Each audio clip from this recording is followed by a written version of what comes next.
नाव गिरीश सुधाकरराव जोशी. गिरीश सुधाकरराव जोशी. कुठून आलात आपण? मूळचा शिंदेवाही, जिल्हा चंद्रपूर. चंद्रपूर जिल्हा. तुम्हाला काय व्याधी होती म्हणून आपल्याकडून तुम्ही अँटॉक्स डीएनटी घेतलं होतं? साधारणतः एक 4 वर्षापासून मला शुगरचा त्रास होता. शुगरसाठी. आणि त्याच्यानंतर इटफॉर्मिननी माझी ते शुगर कंट्रोल करायचे प्रयत्न सुरू झाले. म्हणजे गोळ्या डॉक्टरांनी चालू केल्या इटफॉर्मिन पासून. इटफॉर्मिनचं मग नंतर ओझोमेट G1 म्हणजे आपण वाढवून त्याच्यानी हे नाही झाल्यानंतर ओझोमेट G2 झाली. परत तिसरी गोळी वाढवली आणि ओझोमेट G2 सोबत ग्लिपॉन एक वेळ ऍडिशन परत म्हणजे जवळजवळ 4 गोळ्या चालू होत्या. त्यांच्या कंटिन्यू सुरू झाल्या त्या. मग आता ह्या गोळ्या खाऊन पण तुमची शुगर किती आता झाली होती? गोळ्या खाऊन देखील माझे त्यावेळेस 340 वगैरे असं जायचं. 350 पर्यंत तुमची शुगर जेवणानंतर होती. म्हणजे गोळ्या खाऊन पण शुगर इथपर्यंत पोहोचली होती जी कमी होत नव्हती. त्यानंतर मग तुम्ही आपल्याकडून अँटॉक्स डीएनटी संस्थेकडून घेतला. दोन्ही सुरू केले. आता हे डीएनटी चालू करून किती दिवस झाले?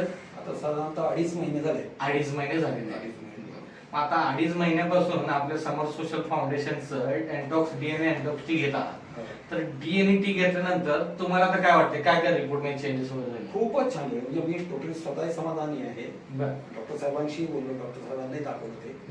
तर ते हे चेक केल्यानंतर पहिल्या वेळेला 87 म्हणजे जेवणाआधी 87 आली. जी आधी किती होती? 87. ती जेवणाच्या आधी माझी 150च्या वर 150च्या वर होती.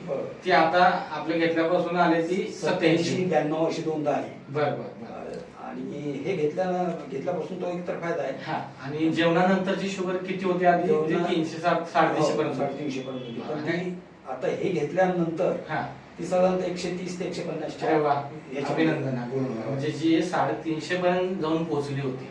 आणि जी गोळ्या घेऊन पण आपली शुगर काय होत नव्हती, कमी होत नव्हती.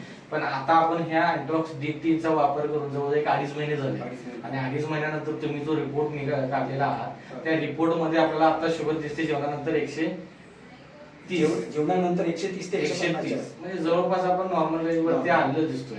मग हे रिपोर्ट तुम्ही डॉक्टरांना दाखवले का? हो, सरांशी बोललो. त्यांनी स्वतः शुगर चेक केली.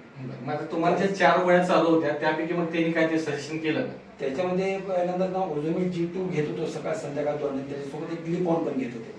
तर ते सगळे कमी. ओझोमेट G2 जे आहे त्याच्यातली अर्धीच गोळी आहे सर. म्हणजे ज्या 4 गोळ्या चालू होत्या त्यातल्या जवळजवळ 3.5 गोळ्या कमी केल्या. आता फक्त अर्धी गोळी दिवसातून एकदा घ्यावी लागते सांगत होती. ती पण कमी केली त्यांनी. त्याच्यानंतर आता त्यांनी हे मेटफॉर्मिनची एक गोळी साधी, ती फक्त एक गोळी आता फक्त चालू ठेवली. बरोबर. म्हणजे डॉक्टरांच्या सजेशन नुसार आपल्या झालेल्या ह्या चेंजेस नंतर डॉक्टरांनी 3 गोळ्या कमी केलेल्या. मग एकंदरीत तुम्ही आपल्या अँटॉक्स डीएनटी वापरताय तर ह्या आपल्या समर सोशल फाउंडेशनच्या मधुमेह अभियानासाठी तुम्ही समाधानी आहात का? 100% समाधानी. म्हणजे मला खरंच आनंद वाटला तेव्हा की ज्या गोष्टी होणार नाही असं सांगत होते पण ह्याच्यामध्ये आज 2 महिने 2.5 महिन्यातच तुम्हाला इतके मोठे बदल जाणवत आहे.